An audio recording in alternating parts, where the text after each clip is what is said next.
आज हमारा टॉपिक है चाइल्ड डेलिक्वेंसी या जिसे हम बाल अपराध कहते हैं। बाल अपराध वो एक्टिविटीज़ होती हैं जो क्राइम से रिलेटेड होती हैं, ऑफेंसिव होते हैं, या फिर जो गलत काम कहते हैं, सामाजिक तौर पर जिन्हें हम गलत काम कहते हैं, वो सारी एक्टिविटीज़ अगर किसी बालक के द्वारा की जाती है, चाइल्ड के द्वारा, तो उसको हम कहते हैं बाल अपराध या फिर चाइल्ड डेलिक्वेंसी। ओके, सो भारत सरकार के अंतर्गत 1968 से लेकर 1980 तक बहुत सारे बाल अधिनियम बने।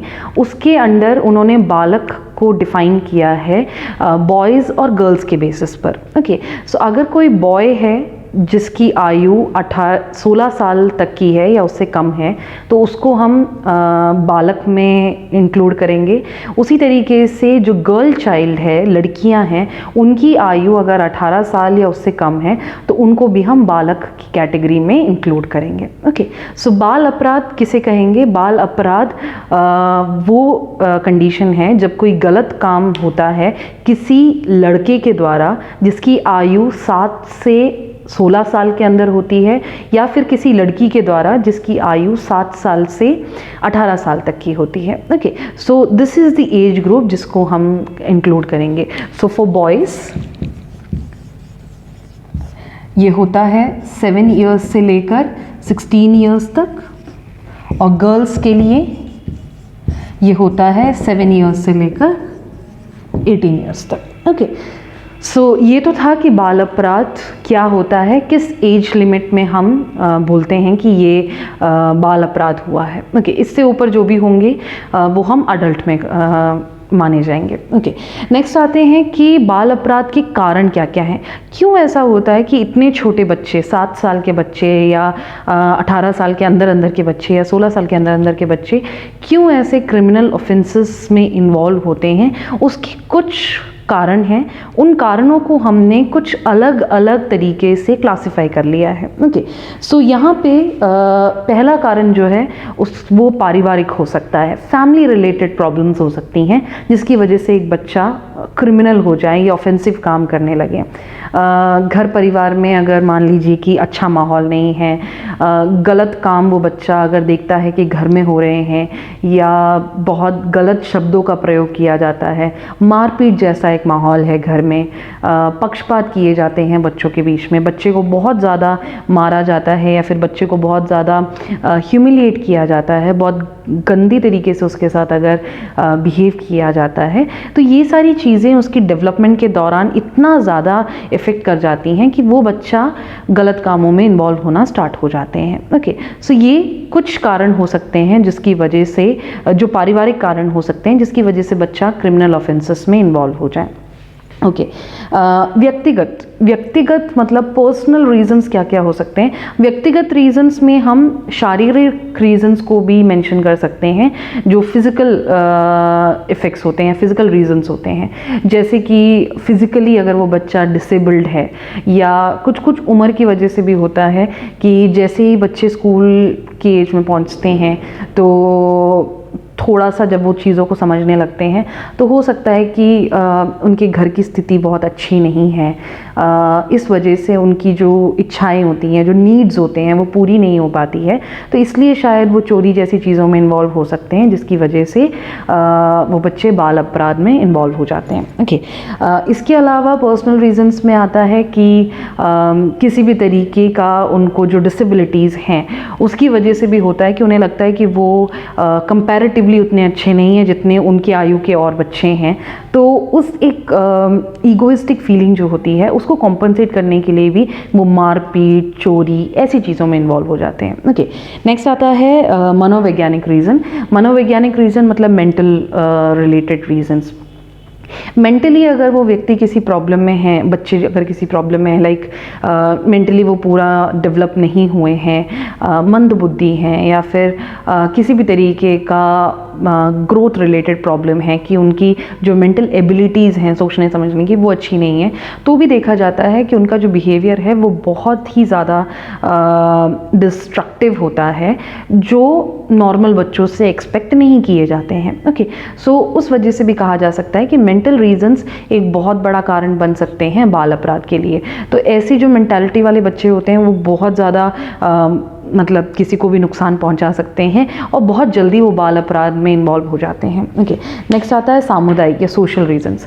सोशल रीजंस में हम देखते हैं कि अगर पहला तो हमने बोला था कि पारिवारिक रीज़न, परिवार के अलावा एक बच्चा क्या देखता है और क्या डेवलपमेंट में उसे इफेक्ट करता है, वो होता है उसके घर के बाहर का एटमॉस्फेयर भी। अगर पड़ोसी जो हैं वो अच्छी तरीके से मतलब अच्छा बिहेवियर नहीं है, पड़ोस में वो देखते हैं कि गलत शब्दों का प्रयोग किया जा रहा है, मारपीट जैसा माहौल है, या फिर गलत काम हो रहे हैं, वो बच्चा अपने आसपास हमेशा वो देख रहा है।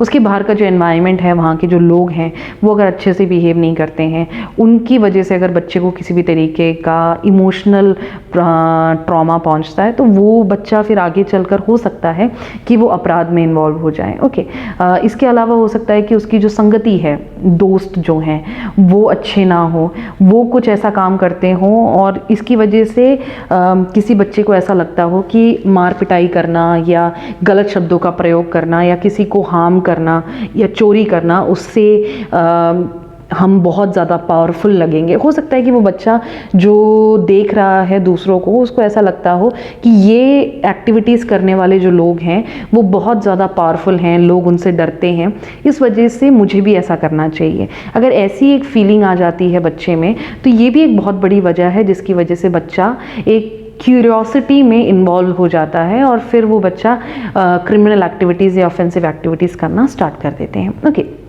सो ये 4 बेसिक क्लासिफिकेशंस थे, फैमिली रिलेटेड, पारिवारिक, या फिर पर्सनल जिसको हम व्यक्तिगत कहा, या फिर जिसको हम शारीरिक रीजंस भी कह सकते हैं, मेंटल या मनोवैज्ञानिक रीज़न, सोशल या फिर सामुदायिक कारण। ओके, तो ये तो थे कि क्या कारण हैं किसी बच्चे के अपराध में इन्वॉल्व होने के।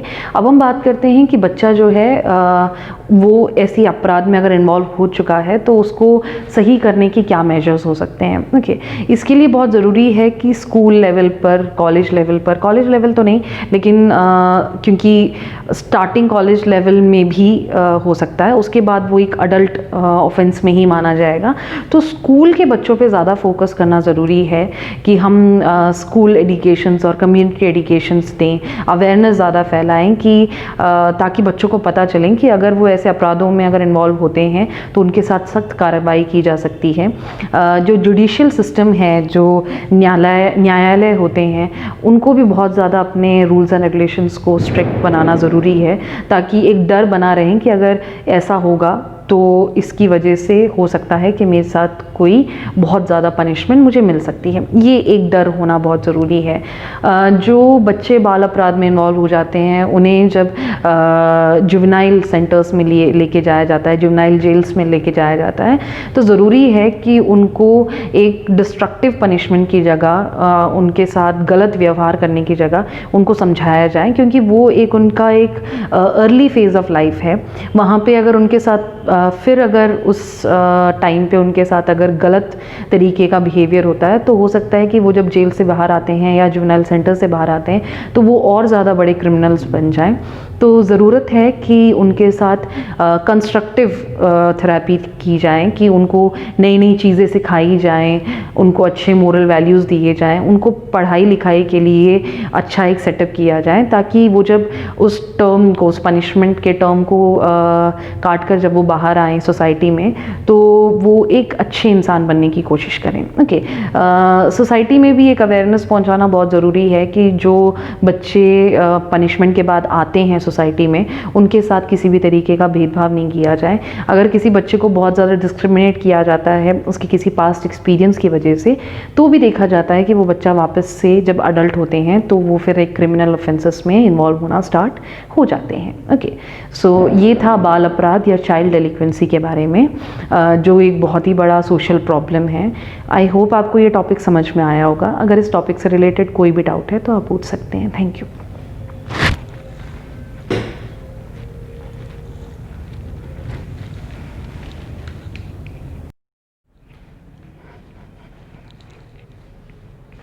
आज हमारा टॉपिक है चाइल्ड डेलिक्वेंसी या जिसे हम बाल अपराध कहते हैं।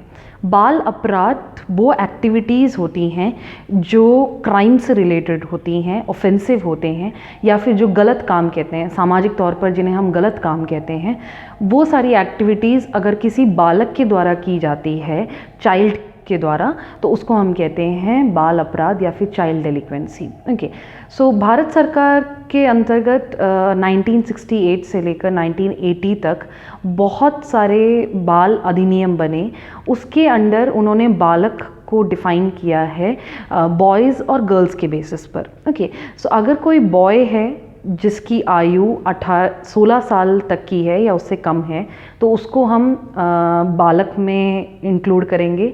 उसी तरीके से जो गर्ल चाइल्ड है, लड़कियां हैं, उनकी आयु अगर 18 साल या उससे कम है तो उनको भी हम बालक की कैटेगरी में इंक्लूड करेंगे। ओके, सो बाल अपराध किसे कहेंगे? बाल अपराध वो कंडीशन है जब कोई गलत काम होता है किसी लड़के के द्वारा जिसकी आयु 7 से 16 साल के अंदर होती है, या फिर किसी लड़की के द्वारा जिसकी आयु 7 साल से 18 साल तक की होती है। Okay, so this is the age group जिसको हम इंक्लूड करेंगे। सो फॉर बॉयज़ ये होता है 7 इयर्स से लेकर 16 इयर्स तक, और गर्ल्स के लिए ये होता है 7 इयर्स से लेकर 18 इयर्स तक। ओके, सो ये तो था कि बाल अपराध क्या होता है, किस एज लिमिट में हम बोलते हैं कि ये बाल अपराध हुआ है। ओके, इससे ऊपर जो भी होंगे वो हम अडल्ट में माने जाएंगे। ओके, नेक्स्ट आते हैं कि बाल अपराध के कारण क्या क्या हैं। क्यों ऐसा होता है कि इतने छोटे बच्चे, 7 साल के बच्चे या 18 साल के अंदर अंदर के बच्चे या 16 साल के अंदर अंदर के बच्चे क्यों ऐसे क्रिमिनल ऑफेंसेस में इन्वॉल्व होते हैं? उसके कुछ कारण हैं।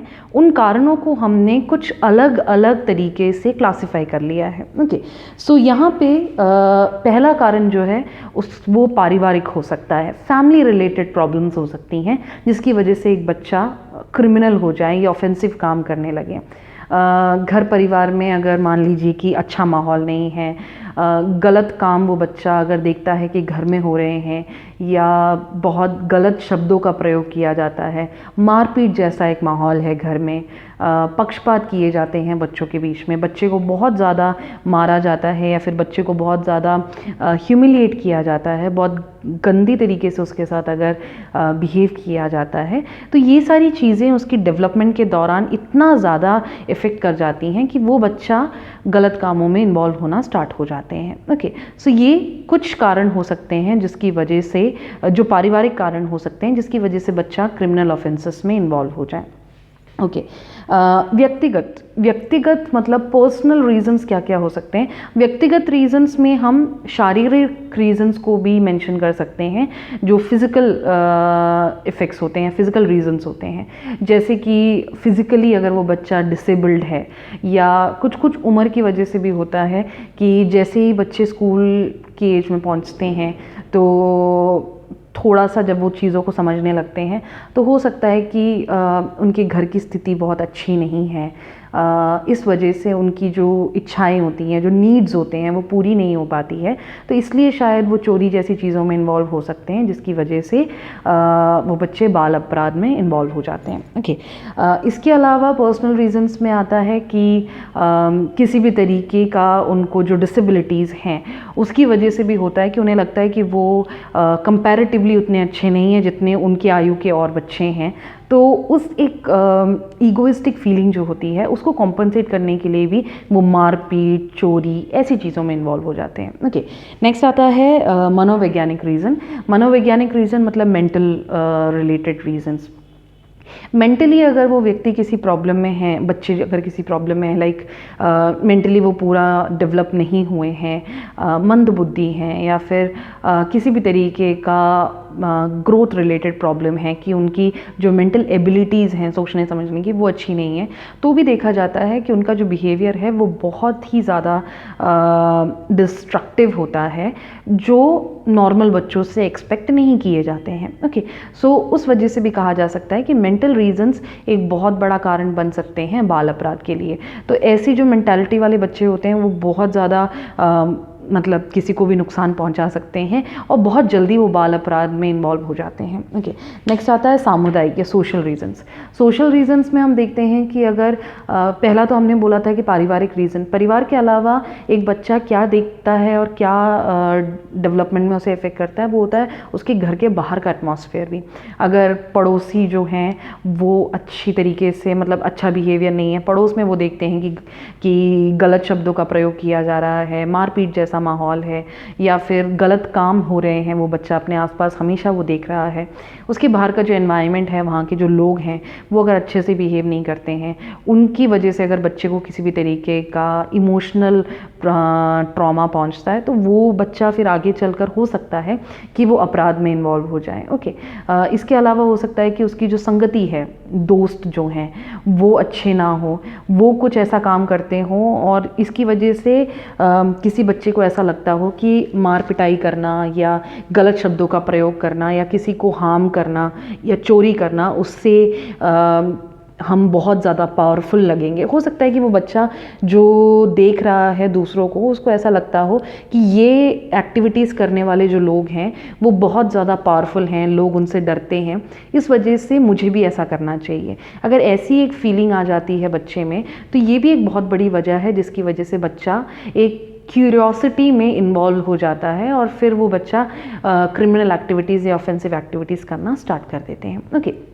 सो ये 4 बेसिक क्लासिफिकेशंस थे, फैमिली रिलेटेड, पारिवारिक, या फिर पर्सनल जिसको हम व्यक्तिगत कहा, या फिर जिसको हम शारीरिक रीजंस भी कह सकते हैं, मेंटल या मनोवैज्ञानिक रीज़न, सोशल या फिर सामुदायिक कारण। ओके, तो ये तो थे कि क्या कारण हैं किसी बच्चे के अपराध में इन्वॉल्व होने के। अब हम बात करते हैं कि बच्चा जो है वो ऐसी अपराध में अगर इन्वॉल्व हो चुका है तो उसको सही करने की क्या मेजर्स हो सकते हैं। ओके, इसके लिए बहुत ज़रूरी है कि स्कूल लेवल पर, कॉलेज लेवल तो नहीं, लेकिन क्योंकि स्टार्टिंग कॉलेज लेवल में भी हो सकता है, उसके बाद वो एक अडल्ट ऑफेंस में ही माना जाएगा। तो स्कूल के बच्चों पे ज़्यादा फोकस करना ज़रूरी है कि हम स्कूल एडिकेशंस और कम्युनिटी एडिकेशंस दें, अवेयरनेस ज़्यादा फैलाएं कि ताकि बच्चों को पता चलें कि अगर वो ऐसे अपराधों में अगर इन्वॉल्व होते हैं तो उनके साथ सख्त कार्रवाई की जा सकती है। जो जुडिशियल सिस्टम है, जो न्यायालय होते हैं, उनको भी बहुत ज़्यादा अपने रूल्स एंड रेगुलेशंस को स्ट्रिक्ट बनाना ज़रूरी है, ताकि एक डर बना रहे कि अगर ऐसा होगा तो इसकी वजह से हो सकता है कि मेरे साथ कोई बहुत ज़्यादा पनिशमेंट मुझे मिल सकती है। ये एक डर होना बहुत ज़रूरी है। जो बच्चे बाल अपराध में इन्वॉल्व हो जाते हैं उन्हें जब जुवेनाइल सेंटर्स में लेके जाया जाता है, जुवेनाइल जेल्स में लेके जाया जाता है, तो ज़रूरी है कि उनको एक डिस्ट्रक्टिव पनिशमेंट की जगह, उनके साथ गलत व्यवहार करने की जगह उनको समझाया जाए, क्योंकि वो एक उनका एक अर्ली फेज़ ऑफ लाइफ है। वहाँ पे अगर उनके साथ फिर अगर उस टाइम पे उनके साथ अगर गलत तरीके का बिहेवियर होता है तो हो सकता है कि वो जब जेल से बाहर आते हैं या जुवेनाइल सेंटर से बाहर आते हैं तो वो और ज़्यादा बड़े क्रिमिनल्स बन जाएं। तो ज़रूरत है कि उनके साथ कंस्ट्रक्टिव थेरेपी की जाए, कि उनको नई नई चीज़ें सिखाई जाएं, उनको अच्छे मोरल वैल्यूज़ दिए जाएं, उनको पढ़ाई लिखाई के लिए अच्छा एक सेटअप किया जाए, ताकि वो जब उस टर्म को, उस पनिशमेंट के टर्म को काट कर जब वो बाहर आएँ सोसाइटी में तो वो एक अच्छे इंसान बनने की कोशिश करें। ओके, सोसाइटी में भी एक अवेयरनेस पहुंचाना बहुत ज़रूरी है कि जो बच्चे पनिशमेंट के बाद आते हैं सोसाइटी में, उनके साथ किसी भी तरीके का भेदभाव नहीं किया जाए। अगर किसी बच्चे को बहुत ज़्यादा डिस्क्रिमिनेट किया जाता है उसके किसी पास्ट एक्सपीरियंस की वजह से, तो भी देखा जाता है कि वो बच्चा वापस से जब अडल्ट होते हैं तो वो फिर एक क्रिमिनल ऑफेंसेस में इन्वॉल्व होना स्टार्ट हो जाते हैं। ओके, सो ये था बाल अपराध या चाइल्ड डेलिक्वेंसी के बारे में, जो एक बहुत ही बड़ा सोशल प्रॉब्लम है। आई होप आपको ये टॉपिक समझ में आया होगा। अगर इस टॉपिक से रिलेटेड कोई भी डाउट है तो आप पूछ सकते हैं। Thank you.